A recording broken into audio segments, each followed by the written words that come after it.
Om Shanti. Purity पर परमात्मा महावाक्य है, सबसे खराब भ्रष्टाचार है काम विकार। विष से पैदा होने वाले को ही भ्रष्टाचारी कहा जाता है। सतयुग में कोई भ्रष्टाचारी होता नहीं है। सबसे गंदा है काम विकार। वह भी तब आता है जब देह अभिमान आता है। इसलिए बाप कहते हैं, अपने को आत्मा समझो। तो इसीलिए बाबा कहते हैं प्योरिटी के लिए कि अपने को आत्मा समझो और देह अभिमान को छोड़ो, देही अभिमानी बनो। भूतों के वशीभूत होकर डिससर्विस करते हैं तो पुण्य आत्मा बनने के बदले और ही पाप आत्मा बन पड़ते हैं। शुरू से इस काम विकार के कारण ही विघ्न पड़ते आए हैं। समझते हैं यहाँ जाने से विष का प्याला नहीं मिलेगा, इसलिए विघ्न डालते हैं। इस पर ही मीरा का इतिहास भी है। काम की आश पूरी न होने से क्रोध में आकर हंगामा करते हैं। कल्प कल्प की लॉटरी है, अभी वर्षा लिया तो कल्प कल्प लेते रहेंगे। 22 दिसंबर 2011 के साकार रिवाइज्ड महावाक्य है, दुनिया में कोई भी मनुष्य इन बातों को नहीं जानते हैं।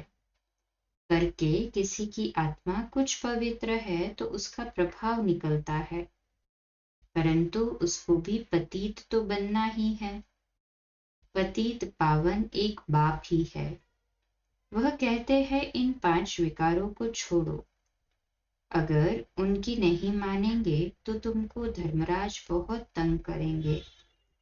पहले नंबर का विकार है देह अभिमान, फिर काम क्रोध, इन सब को छोड़ना है।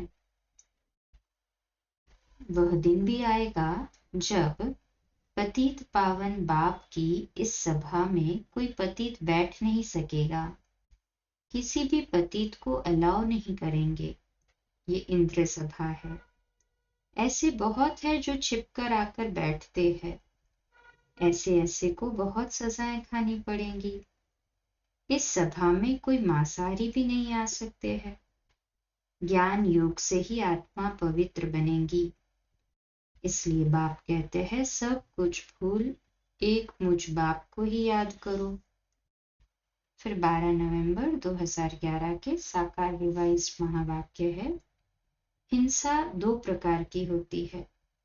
नंबर 1 हिंसा है काम कटारी की, जिससे आधा कल्प से अपना भी खून करते आए हैं और दूसरों का भी खून करते आए हैं। बाप कहते हैं बच्चे, ये काम महाशत्रु है जो आदि मध्य अंत दुख देने वाला है। ये भी किसको सिद्ध कर बताना है कि हमारा प्रवृत्ति मार्ग है। आगे चलकर तुम्हारी प्रत्यक्षता जरूर होगी। फिर 4 अक्टूबर 2011 के साकार रिवाइज्ड महावाक्य है, कोई कहते बाबा धंधे में झूठ बोलना पड़ता है। बाप कहते हैं धंधे में तो झूठ होता ही है, तुम बाबा को याद करते रहो। ऐसे भी नहीं कि विकार में जाकर फिर कहो मैं बाबा की याद में था। नहीं, विकार में गए तो मरे। तुमने बाप के साथ पवित्रता की प्रतिज्ञा की है। पवित्रता के लिए ही राखी बांधी जाती है। क्रोध के लिए कब राखी नहीं बांधी जाती है। फिर 24 सितंबर 2011 के साकार रिवाइज्ड महावाक्य है, बाप तो सब बच्चों को याद करते हैं। समझते हैं हमारे सब बच्चे कामचिता पर जलकर भस्म हो गए हैं। सभी आत्माएं हमारे बच्चे हैं। बाप भी जब शरीर में आते हैं तब कहते हैं ये सब आत्माएं हमारे बच्चे हैं जो कामचिता पर चढ़कर भस्मीभूत तमोप्रधान हो गए हैं। कामचिता पर चढ़ना गोया सांप पर चढ़ना। वैकुंठ में ये कामचिता के सांप आदि होते नहीं हैं जो किसको डसे। फिर 27 अगस्त 2011 के साकार रिवाइज्ड महावाक्य है, जब तुम अच्छे योगी बनेंगे तो तुम्हारी कहाँ भी आंख नहीं डूबेगी, तो फिर तुम्हारी इंद्रियां शांत हो जाएगी। मुख्य है ये आंखें जो धोखा देती है। काम महाशत्रु है, इसलिए अपनी आपे ही जांच करते रहो और इस काम विकार पर जीत पाओ। ये महाशत्रु है। 27 अगस्त 2011 के साकार रिवाइज्ड महावाक्य। मुख्य बात बाप समझाते हैं, बच्चे कब नाम रूप में नहीं फंसना है।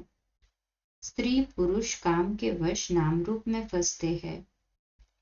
क्रोध नाम रूप में नहीं फंसाता है। अपने को आत्मा समझना है। याद रखना है, हम आत्मा अशरीरी आई थी, अब फिर अशरीरी होकर वापस जाना है। इस शरीर का भान तोड़ना है। ये नाम रूप में फंसने की बहुत खराब बीमारी है। उसके लिए बाप बच्चों को सावधानी देते हैं।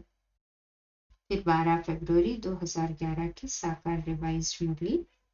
बाबा कहते, मुख्य बात है विकार में कभी नहीं जाना। थोड़ी भी विकार की टेस्ट बैठी तो फिर वृद्धि होती जाएगी, फिर छोड़ना मुश्किल हो जाएगा। सब छीछी आदतें मिटानी है। बाप कहते, जीते जी शरीर का भान छोड़ मुझे याद करो। तुम बच्चों को सदा फूल मुआफे खिला हुआ हर्षित रहना चाहिए। ये लक्ष्मी नारायण कितने हर्षित रहते हैं। अच्छा, कल सुबह अमृत वेला मेडिटेशन 3:30 से 4:30, प्रातः मुरली क्लास 4:45 बजे और रात्रि क्लास 8:45 बजे। ओम शांति।